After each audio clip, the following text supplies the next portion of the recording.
विमल बहुत परेशान था। उसे समझ में नहीं आ रहा था कि वो इस परिस्थिति से कैसे निपटे। वो अपनी माँ को बहुत चाहता था, किंतु उसकी पत्नी और बच्चे उसकी माँ से बहुत दूर भागते थे, क्योंकि उसकी माँ की एक आँख नहीं थी, साथ ही उसकी कमर भी 90 अंश पर झुकी थी।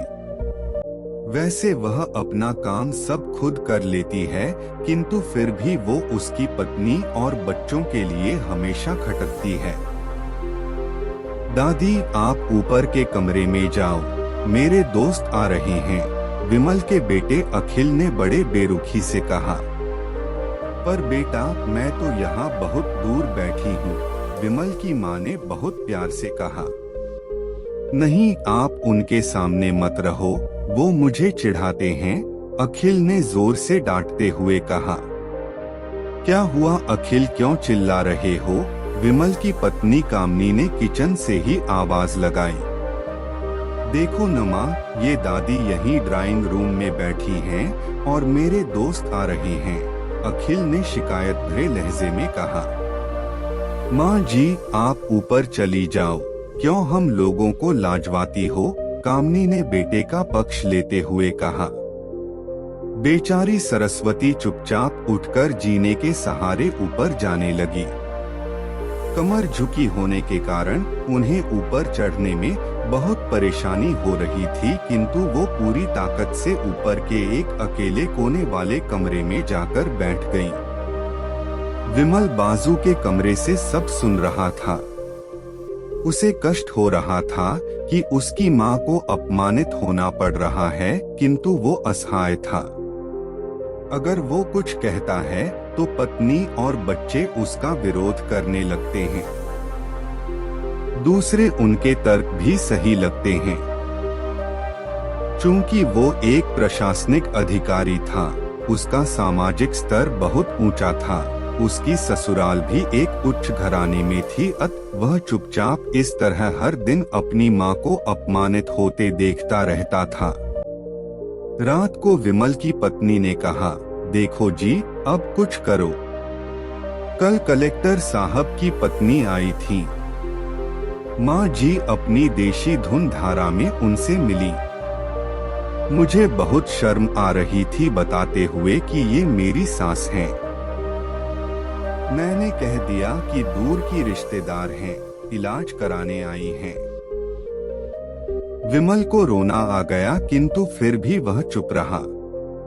उसे समझ में नहीं आ रहा था कि वो क्या करे।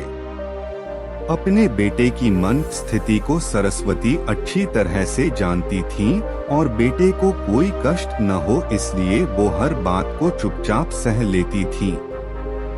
विमल बहुत उदास रहने लगा। एक तरफ परिवार और सामाजिक स्तर पर जीने की प्रतिबद्धता थी, तो दूसरी ओर माँ। आखिर माँ से अपने बेटे की यह हालत नहीं देखी गई। एक दिन उसने अपने बेटे से कहा, विमल, बहुत दिन हो गए हैं, मैं अपने गांव जाना चाहती हूँ, मुझे वहाँ पहुँचा दो, मेरा यहाँ मन नहीं ला रहा। किंतु माँ, वहाँ तो कोई नहीं है, तुम्हारी देखभाल कौन करेगा? विमल ने आश्चर्य से पूछा। अरे, सब गांव वाले तो हैं और वो तुम्हारे मामा जी तो उसी गांव में रहते हैं और फिर हम सारी व्यवस्थाएं कर आएंगे न। कामनी को तो जैसे मन की मुराद मिल गई हो। हाँ बेटा, बहू सही कह रही है, सरस्वती ने लंबी सांस लेते हुए कहा। विमल जानता था कि गांव में माँ की देखभाल करने वाला कोई नहीं है, लेकिन अपनी पत्नी की जिद के कारण वह अपनी माँ को गांव छोड़ने पर विवश हो गया। माँ को गांव छोड़कर आते वक्त उसे रोना आ रहा था तथा अपनी बेबसी पर गुस्सा भी आ रहा था, किंतु परिवार, पत्नी और समाज ने उसके इन मनोभावों को दबा दिया और वो सुकून सा महसूस करने लगा। कुछ दिनों के बाद उसके चाचा, जो अमेरिका में रहते थे, आने वाले थे। जब विमल बहुत छोटा था, उसके पिता जीवित थे तब वो भारत आए थे और उसके बाद वो अब भारत आने वाले थे। पूरा परिवार और आस पड़ोस बहुत उत्साहित था। अमेरिका से विमल के डॉक्टर चाचा आ रहे थे। डॉक्टर रमेश ने जैसे ही घर में कदम रखा, सबने मिलकर बहुत उत्साह से उनका स्वागत किया। क्यों विमल भाभी नहीं दिख रही, कहाँ हैं? डॉक्टर रमेश ने उत्सुकता पूर्वक पूछा। जी वो गांव में रहती हैं, यहाँ उनका मन नहीं लगा, कामनी ने सपाट लहजे में उत्तर दिया। डॉक्टर रमेश ने विमल की ओर देखा तो विमल ने अपनी आंखें झुका ली। डॉक्टर रमेश सब समझ गए। बोले, कल हम भाभी से मिलने गांव चलेंगे सब लोग। दूसरे दिन सभी लोग गांव के घर में पहुंचे। देखा कि सरस्वती को बहुत तेज बुखार है और वो पलंग पर असहाय पड़ी है। डॉक्टर रमेश दौड़कर सरस्वती के पास गए, उनके पैर छूकर रोने लगे। सरस्वती की ये हालत उनकी कल्पना से परे थी। वाह बेटा विमल, तूने तो नाम उजागर कर दिया। अपनी माँ की ये हालत देखकर तुझे तो शर्म भी नहीं आ रही होगी, डॉक्टर रमेश ने विमल को लगभग डांटते हुए कहा। नहीं देवर जी, विमल का कोई दोष नहीं है, मैं खुद गांव आई थी।